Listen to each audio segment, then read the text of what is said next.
Collector साहब AC गाड़ी से नीचे उतरे तो देखा कि एक महिला मजदूर तपती धूप में ईंटें ढो रही है थी। जैसे ही उस महिला ने सिर उठाया, साहब के पैरों तले जमीन खिसक गई। वो उनकी अपनी पत्नी थी, जिसे उन्होंने 10 साल पहले अपने स्टेटस और करियर के नाम पर घर से निकाल दिया था। जेठ की दोपहरी थी, सूरज आग बरसा रहा था। शहर के सबसे बड़े शॉपिंग कॉम्प्लेक्स का निर्माण कार्य चल रहा था। चारों तरफ धूल का गुबार था, सीमेंट की गंध और मशीनों का शोर था। इसी शोर के बीच एक लाल बत्ती वाली सरकारी गाड़ी आकर रुकी। गाड़ी का दरवाजा खुला और उसमें से जिले के नए डीएम साहब आलोक श्रीवास्तव बाहर निकले। बदन पर कड़क इस्त्री की हुई सफ़ेद शर्ट, आंखों पर महंगा चश्मा और चेहरे पर सत्ता का नशा। उनके पीछे पीछे उनकी दूसरी पत्नी शालिनी भी उतरी।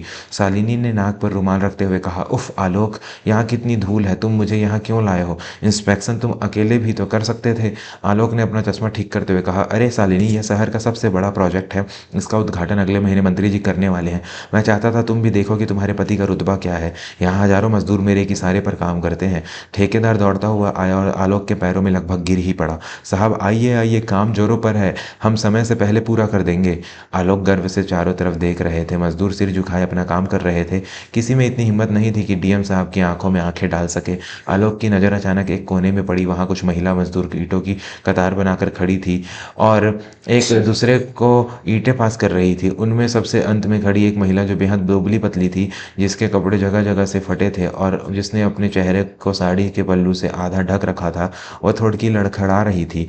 उसके हाथ कांप रहे थे, शायद उसे बुखार था या फिर कई दिनों से भूख। जैसे ही एक भारी ईंट उसके हाथों में आई, वह संभाल नहीं पाई और ईंट उसके हाथ से छूटकर नीचे गिर गई। ठेकेदार तुरंत चिल्लाया, अरे वो अनपढ़ गंवार, दिखाई नहीं देता? साहब खड़े हैं और तू काम चोरी कर रही है। ईंट के पैसे क्या तेरा बाप देगा? वह महिला सिहर उठी। उसने तुरंत झुककर ईंट उठाने की कोशिश की। ठेकेदार उसे मारने के लिए आगे बढ़ा ही था कि आलोक ने हाथ उठाकर उसे रोक लिया।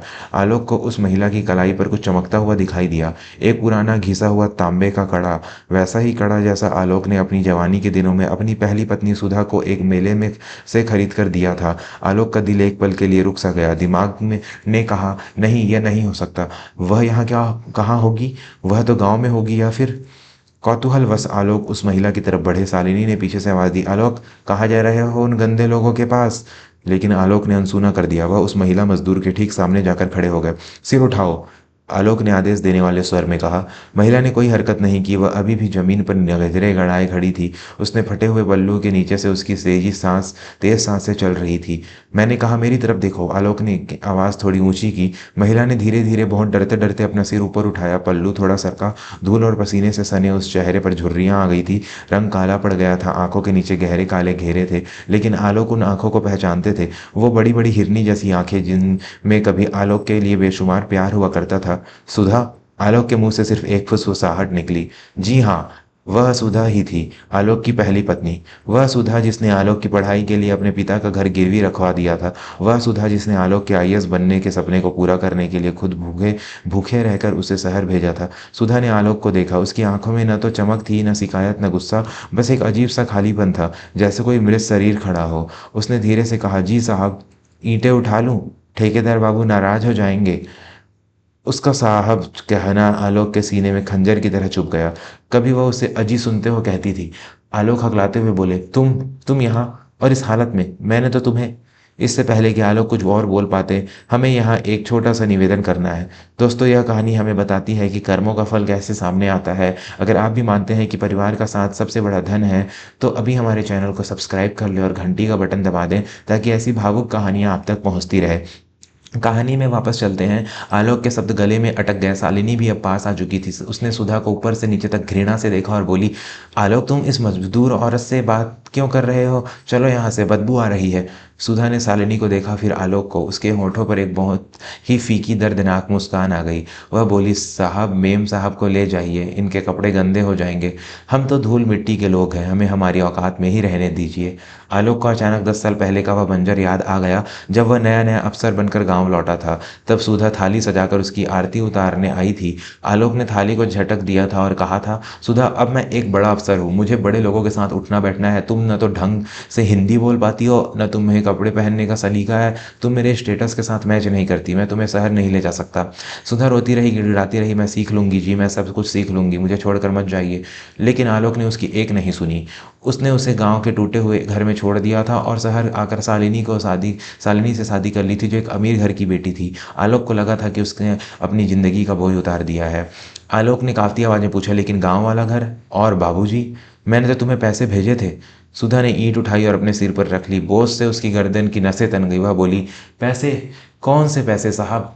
आपने जो तलाक के कागज़ भेजे थे उसके साथ कोई पैसे नहीं आए थे। और रही बात घर की, तो जब आप हमें छोड़कर गए उसके बाद बाबूजी को दिल का दौरा पड़ा, उनके इलाज में घर बिक गया, खेत बिक गए, बाबूजी नहीं रहे साहब।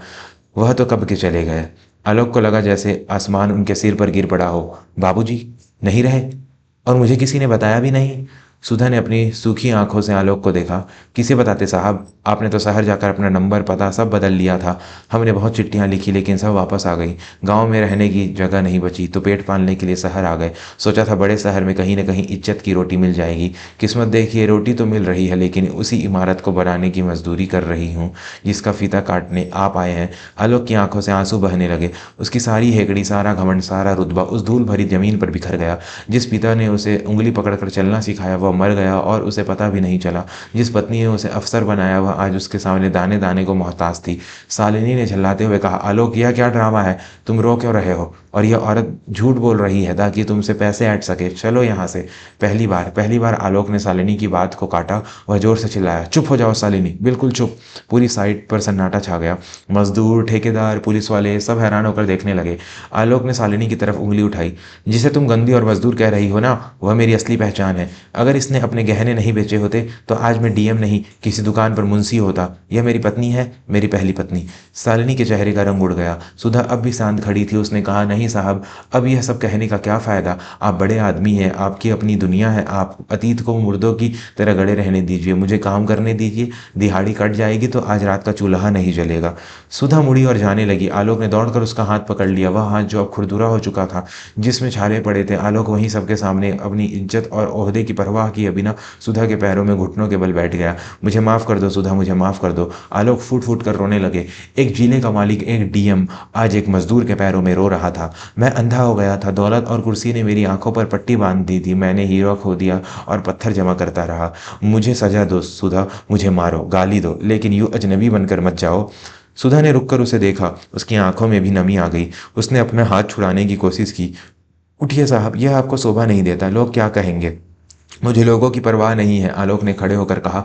आज मुझे समझ आ गया है कि एक बड़ा आदमी वह नहीं होता जिसके पास बड़ी कुर्सी हो। बड़ा आदमी वह होता है जो अपनों का साथ नहीं छोड़ता। मैंने बहुत बड़ा पाप किया है। शालिनी की तरफ देखा और हाथ जोड़कर कहा, शालिनी, मैं तुम्हें धोखे से नहीं रखना चाहता। मेरी जगह यहाँ इस धूल मिट्टी में मेरी सुधा के पास है। तुम चाहो तो जा सकती हो। शालिनी गुस्से से पैर पटकती हुई गाड़ी में बैठी और ड्राइवर को चलने का हुक्म दिया। गाड़ी धूल उड़ाती हुई चली गई। आलोक ने सुधा के सिर से ईंटों की टोकरी उतारकर नीचे फेंकी। उसने अपनी जेब से रुमाल निकाला और सुधा का चेहरा पोंछा। चलो सुधा, घर चलो। मेरा घर, मेरी गाड़ी, मेरा वादा सब तुम्हारा है। अगर तुम नहीं तो यह सब भी नहीं। सुधा ने दबाई आंखों से पूछा, लेकिन साहब, मैं तो गंवार हूँ। आपके स्टेटस? आलोक ने उसके मुंह पर उंगली रख दी। मेरा स्टेटस तुम हो, मेरी पहचान तुम हो। जो औरत अपने पति के सपनों के लिए मजदूर बन सकती है, उससे ज़्यादा क्लासी और अमीर इस दुनिया में कोई नहीं है। दोस्तों, कहानी के इस भावुक मोड़ पर आपसे एक गुजारिश है, अगर आपको लगता है कि आलोक ने अंत में सही फैसला लिया तो वीडियो को लाइक जरूर करें और कमेंट में जय हिंद या अपने माता पिता के लिए एक शब्द जरूर लिखें। आलोक सुधा का हाथ पकड़कर उसे अपनी सरकारी गाड़ी की तरफ ले गए। ठेकेदार और बाकी मजदूर अवाक खड़े देखते रहे। जिस औरत को वे सुबह से डांट रहे थे वह डीएम साहब की पत्नी निकली। आलोक ने सुधा को इज्जत से अगली सीट पर बिठाया, लेकिन कहानी यहाँ खत्म नहीं होती। गाड़ी में बैठने के बाद सुधा ने आलोक से कहा, सुनिए। आलोक ने प्यार से उसकी तरफ देखा। कहो सुधा, हम घर नहीं जाएंगे। सुधा ने दृढ़ता से कहा। तो कहाँ? आलोक हैरान थे। अनाथ आश्रम, सुधा ने कहा। वहाँ एक 6 साल का बच्चा है, छोटू। जब मैं शहर आई थी तो वह मुझे सड़क किनारे मिला था। मैं खुद भूखी रही लेकिन उसे खिलाया। आज वह मेरा बेटा है। अगर आप मुझे स्वीकार करेंगे तो आपको उसे भी स्वीकार करना होगा। आलोक की आंखों में सुधा के लिए इज्जत और बढ़ गई। जिस औरत के पास खुद खाने को नहीं था, उसने एक अनाथ को सहारा दिया। आलोक ने मुस्कुराते हुए कहा, चलो, आज से हमारा परिवार पूरा हुआ।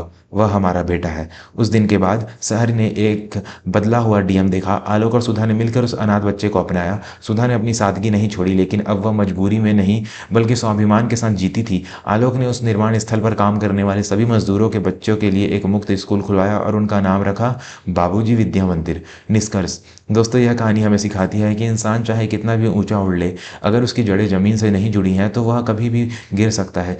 पैसा और पद आज है, कल नहीं होगा, लेकिन जो लोग आपके संघर्ष में आपके साथ खड़े थे वही आपकी असली पूंजी है। अपने स्टेटस के चक्कर में कभी उन लोगों को मत ठुकराना जिन्होंने आपको बनाने के लिए खुद को मिटा दिया। अगर यह कहानी आपके दिल को छू गई हो तो इसे अपने दोस्तों के साथ, परिवार और के साथ शेयर जरूर करें।